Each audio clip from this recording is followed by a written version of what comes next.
आवाज मानदेशाचा। मुंबई पश्चिम उपनगर, ठाणे, पालघर आणि रायगडमध्ये आज सकाळपासूनच मुसळधार पाऊस आहे। ठिकठिकाणी वेगवेगळे अलर्ट जारी करण्यात आले आहेत। या पार्श्वभूमीवर राज्याचे मुख्यमंत्री देवेंद्र फडणवीस यांनी प्रसार माध्यमांशी संवाद साधताना नागरिकांनी खबरदारी घेण्याचे आवाहन केले आहे। पाहूया। राज्यामध्ये विशेषतः MMR रिजन असेल, ठाणे, रायगड, पालघर असेल, पुण्याचा काही भाग असेल, नाशिकचा काही भाग असेल आणि इतरही काही भागांमध्ये अतिशय मुसळधार अशा प्रकारचा पाऊस आहे। कालपासनं आपण वेगवेगळे अलर्ट दिलेले आहेत। विशेषतः या भागामध्ये 6 तारखेपर्यंत सातत्याने अतिशय मुसळधार पाऊस असेल, वादळं देखील येतील, ॲव्हरेजच्या पेक्षा कितीतरी जास्त पाऊस होईल अशा प्रकारची जी काही अलर्ट्स आहेत हे अलर्ट्स आपण देतो। त्या भागातल्या नागरिकांना देखील आपण सातत्याने दर 3 तासांनी SMS देखील पाठवतो आहोत। वेगवेगळ्या प्रकारचे अलर्ट्स देखील आपण देतो आहोत। आज अनेक ठिकाणी शाळांना आपण सुट्टी दिली आहे। लोकांना आपण विनंती केलेली आहे की प्रवास टाळता आला तर तो टाळला पाहिजे, जेणेकरून आता ज्या प्रकारे पाऊस आणि ज्या प्रकारचं वादळ आहे त्याच्यामुळे काही अपघात त्या ठिकाणी होऊ नयेत या दृष्टीने त्याचा देखील अलर्ट आपण दिलेला आहे। NDRF, SDRF आणि आपत्ती व्यवस्थापन कक्ष प्रत्येक गोष्टीवर नजर ठेवून आहे। ज्या ज्या ठिकाणी अडचणी तयार होत आहेत त्या ठिकाणी अडचणी दूर करण्याचा प्रयत्न चाललेला आहे।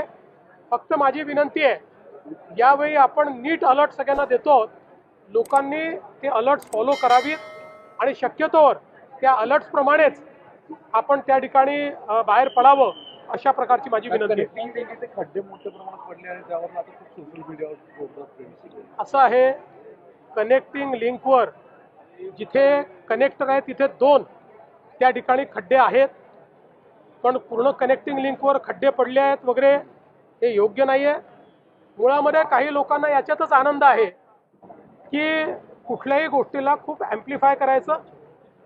आपल्याला कल्पना आहे कुठलंही काम झाल्यानंतर पहिला पाऊस जो असतो या पावसानंतर त्याच्यावर दुसरी लेअर येते, कारण त्या पावसामध्ये आपण त्याची ड्युरेबिलिटी टेस्ट करत असतो। त्या पावसामध्ये त्या ठिकाणी काय अडचणी येतील ते आपण टेस्ट करत असतो। पण हरकत नाही, निंदकाचे घर असावे शेजारी, त्यामुळे निश्चितपणे त्या संदर्भात योग्य काळजी MSRDC घेईल। आणि पुन्हा एकदा सांगतो, दरवेळेस तेच त्या गोष्टी सांगाव्या लागतात। नवीन उड्डाण पूल केला की त्या ठिकाणी मास्टिक एस्फाल्ट आपण जेव्हा टाकतो ते सुरुवातीला जमाच होतं, त्याच्यानंतर मग ते त्या ठिकाणी योग्य पद्धतीनं चालतं।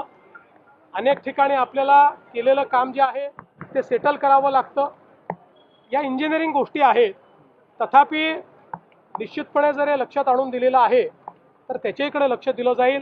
कुठे जर काही कमतरता असतील तर त्या कमतरता दूर करता येतील।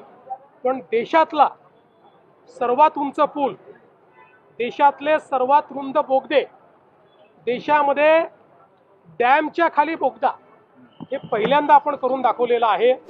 त्यामुळे निवड टीका करणं हे टीकाकारांनी लक्षात घेतलं पाहिजे। त्या इंजिनियर्स ज्यांनी हे काम केलेलं आहे त्यांनाही धन्यवाद दिले पाहिजे। तथापि जे काही या ठिकाणी सोशल मीडियावर त्यांनी मांडलेलं आहे आपल्या जिल्ह्यातील तालुक्यातील लेटेस्ट बातम्या पाहण्यासाठी आजच मान चौफेर न्यूज चॅनलला YouTube वर सबस्क्राईब करा आणि बेल आयकॉन प्रेस करा।